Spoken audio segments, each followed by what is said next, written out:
Good morning बच्चों, निकाल लीजिए 9th-10th की हिंदी ग्रामर की नोटबुक। हमारी चल रही थी क्रिया। क्रिया में मैंने आपको अकर्मक क्रिया और सकर्मक क्रिया दोनों की परिभाषा और उनके भेदों के बारे में मैंने आपको क्लियर करवाया है। अकर्मक क्रिया और सकर्मक क्रिया मैंने चार्ट के माध्यम से बताया था। कर्म के आधार पर प्रयोग, रचना, अन्य आधार पर भी क्रिया के दो भेद बताए थे मैंने आपको चार्ट के माध्यम से। कंप्लीट आपको भेद लिखवा दिए थे मैंने। तो अकर्मक क्रिया, सकर्मक क्रिया कंप्लीट हो गया। कर्म के आधार पर हमारा कंप्लीट क्रिया हो चुकी है। उसके बाद आता है हमारी दूसरा है क्रिया का दूसरा भेद। कौन सा है?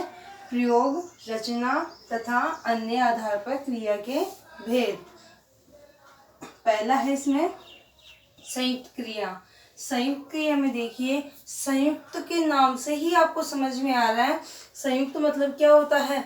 एक साथ मिलकर रहना संयुक्त के लिए बताया गया है। एक साथ किसी चीज का होना उसको संयुक्त बता दिया जाता है। जो क्रिया दो या दो से अधिक भिन्नार्थक क्रियाओं के मेल से बनती है, जो क्रिया दो या दो से अधिक भिन्नार्थक जो अलग अलग क्रियाएं होती हैं उनके मेल से बनती है, उन्हें हम क्या कहते हैं? संयुक्त क्रिया कहते हैं। जैसे मनीषा ने मिठाई खा ली होगी। जैसे मनीषा ने मिठाई खा ली होगी। तो भिन्नार्थक दो क्रियाएं हो रही है इसमें। मनीषा ने क्या कर रही है?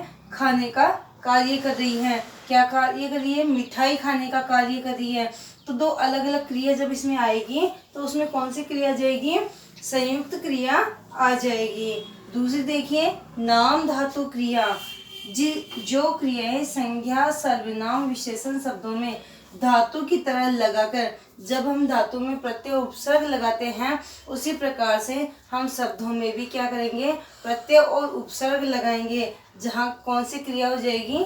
नाम धातु क्रिया होगी। जो क्रिया संख्या, सर्वनाम और विशेषण शब्दों में धातु की तरह लगाकर बनाई जाती है, शब्दों में भी हम धातु की तरह प्रत्यय लगाते हैं और उन्हें हम क्या कहते हैं? नाम धातु क्रिया कहते हैं। जैसे गरम, लात, अपनाना।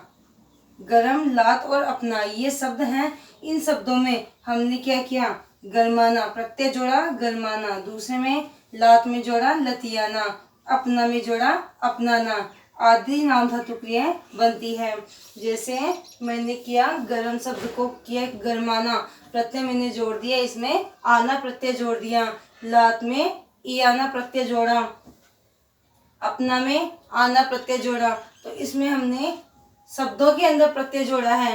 कौन से शब्दों में? संज्ञा, सर्वनाम और विशेषण शब्दों में हमने क्या जोड़ा है? प्रत्यय जोड़ा है। तब हमारी कौन सी क्रिया हो रही है? यहाँ पे नाम धातु क्रिया हो रही है। प्रेरणार्थक क्रिया। प्रेरणार्थक क्रिया जब हम हमारा कार्य किसी और से करवाते हैं वहाँ प्रेरणार्थक क्रिया होती है। जब क्रिया से ये पता लगे कि कर्ता स्वयं कार्य न करके किसी अन्य से उस कार्य को कराने की प्रेरणा देता है कि मुझे खाना लाकर दो, मुझे खाना खिलाओ, मेरी पुस्तक लाकर दो। तो ये सब क्या हो रहा है? हम क्या कर रहे हैं? दूसरों से क्रिया करवा रहे हैं। हमारा कार्य स्वयं नहीं करके हम क्या कर रहे हैं? दूसरों से करवा रहे हैं। वहाँ कौन सी क्रिया हो रही है? प्रेरणार्थक क्रिया हो रही है। इसके बाद जो तीन भेद हैं उसकी चर्चा तो हम कल करेंगे। फिर से देखिए, संयुक्त क्रिया। जो क्रिया दो या दो से अधिक भिन्नार्थक अलग अलग अर्थ के क्रियाओं के मेल से बनती है उन्हें क्या कहते हैं? संयुक्त क्रिया कहते हैं। जैसे मनीषा ने मिठाई खा ली होगी। नाम धातु क्रिया। जो क्रियाएं संज्ञा, सर्वनाम और विशेषण शब्दों में धातु की तरह ही प्रत्यय लगाकर बनाई जाती है। धातु की तरह ही प्रत्यय लगाकर बनाई जाती है उन्हें हम क्या कहते हैं? नाम धातु क्रिया कहते हैं। प्रत्यय जोड़ा है मैंने गरम में। गरम में प्रत्यय जोड़ा, आना प्रत्यय तो क्या हुआ? गरमाना। लात में मैंने प्रत्यय जोड़ा तो क्या हुआ? लतियाना।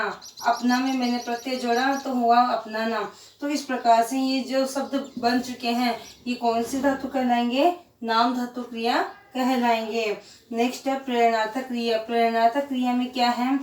जब क्रिया से ये पता लगे कि कर्ता स्वयं कार्य न करके किसी अन्य से उस कार्य को कराने की प्रेरणा देता है, वो प्रेरणात्मक क्रिया कहलाती है। जैसे देखिए, रमा भाई को खाना खिलाती है।